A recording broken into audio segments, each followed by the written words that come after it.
Hello everybody, welcome to another episode of Let's Fix This. In this episode we're going to show you how to replace the ice maker in a Whirlpool refrigerator.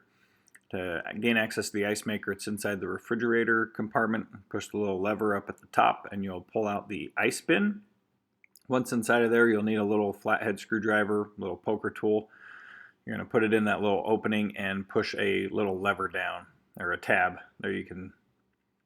There you can see the tab that you're depressing, and then you can pull it straight out. That'll give you access to the Molex plug, a little push bracket on that, and that'll separate that plug. Here you can see a little tab there on the left of the ice maker. You'll need a flathead screwdriver to press in that tab in order to pull the ice maker out. Now you're going to pull the whole ice maker, housing, fan, it's all one big assembly, and it all comes out together. And I'm gonna leave this video here in real time. It takes a little bit, but I wanted you to see it is difficult to pull it out. It doesn't just pull right out. It kind of feels like you're probably gonna break it, to tell you the truth. But you're gonna get it out. You'll want to watch the wire harnesses to make sure that you're not pulling on the harness and pinching any wires. It's like I say, it's really tight. So just keep an eye out for that as you're pulling it. Don't bend the ice maker up or down. Right there it'll break. It's just held in by plastic. So you want to be really careful with that. Like I said, I was just leaving this live so you could see this is a struggle to pull out. Alright, now that we've got the whole housing out, this is the ice maker kit. It comes with multiple components inside of it because they have upgraded the ice maker to a little different style. So 2 harnesses, 2 covers, and the ice maker. We need to remove the ice maker, so we'll turn that whole housing upside down. There's 3/4 inch screws. There's a little ice in that one because this was a leaky ice maker. So we had to get rid of the ice buildup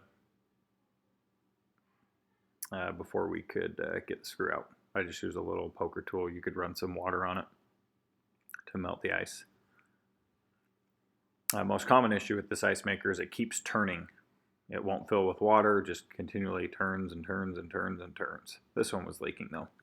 Once we've released those screws, we need to get the wire harness free, and it's going to be difficult because the harness is frozen.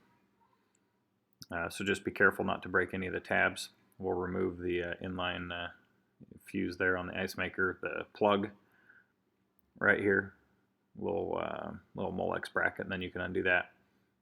I generally just cut the ground wire that goes, or the thermostat wire that goes into the front of the ice maker, because you are going to replace that. It just makes it easier. You don't have to pop the cap off. We do need to get this harness out of the base of the ice maker. We're going to remove the fan. Just depress the tab and then that whole front comes right off. And that is the ice maker fan. 1 Molex inside of there as well. Push down on the tab, and then that Molex should come out. Okay, then we're going to remove the other wire harness Molexes in there. There's also a couple of plastic brackets.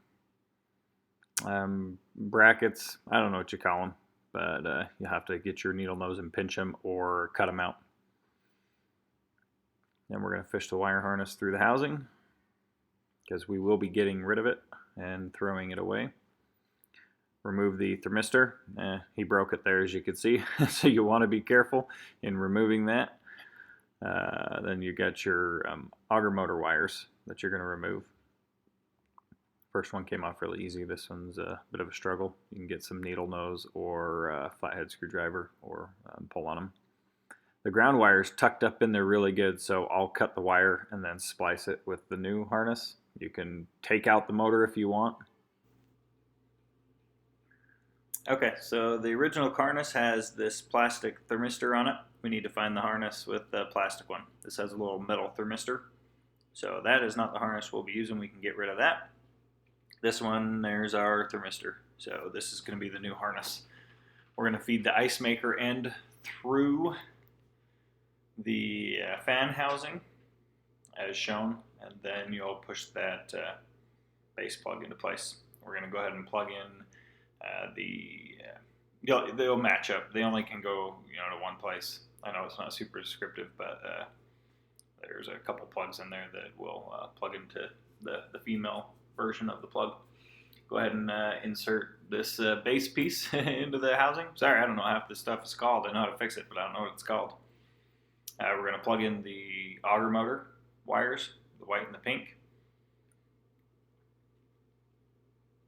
Now the thermistor we're going to set into place. The bracket, he had broken off, and we ended up taping it.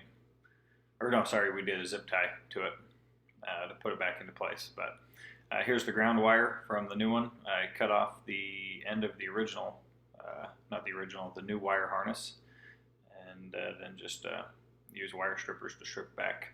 And then I use an electrical butt-end connector to tie the ground wire back together.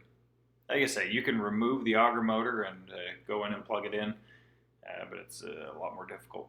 This just seems to be a lot easier. But there is a wire splice into the wire. So some people are against wire splices. Other people don't care. And then you're going to need a pair of needle nose pliers to plug the ground wire back into the base of that auger motor. It's pretty far back in there. It's hard to see in this video, but you'll be able to see where it goes because you took it off of the other one. Yeah, just get your needle nose pliers and you'll be able to pop that ground wire back on. The other one I cut off is a screw-in part. Okay, so we're going to reconnect the icemaker fan motor harness, and after that's done, we're going to put the fan back onto the housing. It just pops into place. Sorry, the camera bumped and it didn't look good, so I edited that out. Now we're going to plug in the new connector to the icemaker. That's the whole reason you have to do a whole new wire harness, is the connector on the icemaker is different.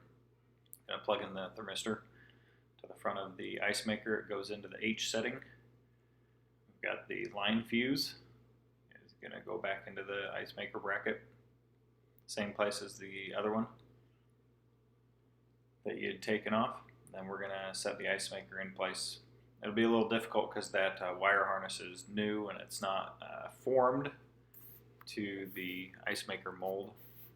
So a little bit of force, but it'll go into place and sit underneath the brackets and down in that channel where it goes.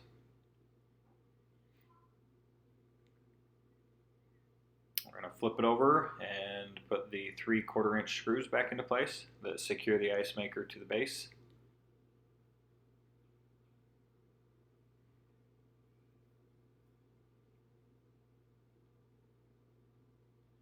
Once that's done, we're going to grab our cover. One of the covers has an opening for a switch. It's down there on the floor, but this one doesn't require a switch. Then that thermostat wire just has to go down through the bottom of the icemaker.